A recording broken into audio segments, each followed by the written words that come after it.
I think if you've watched anything I've said, I've talked about energy balance as being the most important thing that you need to do if you want to manage your weight. I thought I'd share this video with you that I watched the other day. I think it was really insightful and put in a way better way than I can. So stick around and we're going to react to this. There are some things that aren't super healthy. Various kinds of preservatives, you know, like the 7-Eleven rotating hot dog situation where you go in there and it's just the grill that like, how long has that been there? They're like, it doesn't matter. It never goes bad. You're like, yeah, the hell is it made of then? That stuff isn't great for you, and it will degrade your health markers a little bit. But there's not any magical way in which that's obesogenic, in the sense that there's not any magical way in which unhealthy food makes you fatter than healthy food.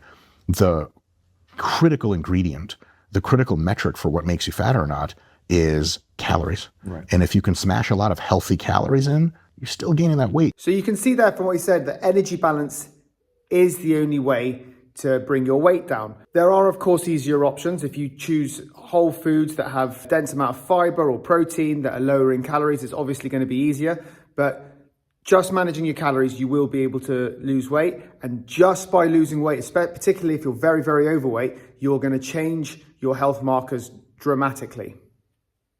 No seed oils. It was like some kind of awesome healthy fats, plants only. The shit tasted like heroin if you could eat it.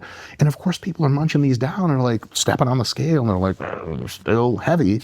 So the idea that if you just eat healthy food, you'll all of a sudden lose weight and get much healthier is illusory. Yeah, I'm really glad this one came up because I think I've spoken to lots of people and I have to and fro conversations, not arguments, but conversations with a lot of my clients about, yeah, absolutely, eat as many whole foods as you can. However, our life often means now that we need to be convenient at times, and there's low calorie options out there that may be a little bit processed that will fit into your diet and keep you going, you know, and keep you ticking over. And sometimes if you decide you're not going to do that, then it makes it harder to stick to the plan. So there is a place for these things, and the whole food brownie that Mike was talking about there is a really, really good example of how sometimes you can choose foods that are whole ingredients and still gain weight.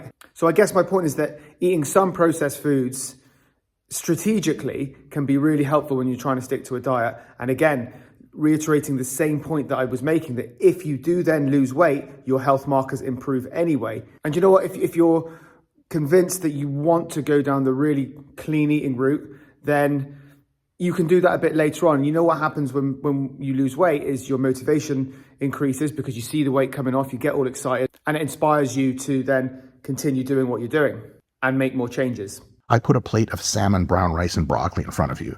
What you gonna do? Order seconds? You're gonna do that. You're gonna pick at it. You're gonna eat some. You're gonna be like, I'm good. I put a plate of cheeseburgers from McDonald's in front of you. They're gone. And all of a sudden, it's like double the calories you're taking in. So it's not the fact that the food is healthy, but minimally processed food that tends to be healthier, which is very good for the health part, not just the weight part, although the weight's the most important part of health. It's not the only thing. The biggest power those foods have for weight control is that you're just probably not going to overeat them. In randomized control trials, seed oils do better than saturated fats in almost all health metrics. They just do. Like most seed oils are healthier for you than like butter and lard, just straight up. I don't like how that feels. I don't love the vibe, but it's just what, like, if you look at all the data, it's just what the aggregate of the data shows. I thought I'd put this one in because there's a lot of noise about this one, the seed oils thing. And then there's other things that come up like this, but I thought I'd address this one just because it came up in this episode that I was watching. And it's really interesting to me that seed oils is seen as this really, really, really bad thing. And, you know, I think I was on the train a little bit, but I think the overwhelming data from what Mike was saying here, and then what I then followed up to look at myself, was that actually the presence of it in processed foods, highly calorific processed foods, is probably the reason why it gets such a bad rap, and probably the reason why there's lots of people with health implications. And essentially they're overeating on foods that are highly calorific, highly processed. So they're probably overweight. So the data that comes back is typically from the West, which gives a skewed result. If you go to other nations that use seed oils, but only for cooking, their health looks very different from that of the West, who are overeating on seed oils. And it's not because of the seed oils, from what the data is showing. It's much more likely that it's because we're over consuming, not just the seed oils, but food in general. That's it. Thank you for watching the video. I really hope you enjoyed it. It was good to get someone else's insight who is far smarter than I am and speaks far better than I do about this subject. So I hope you enjoyed.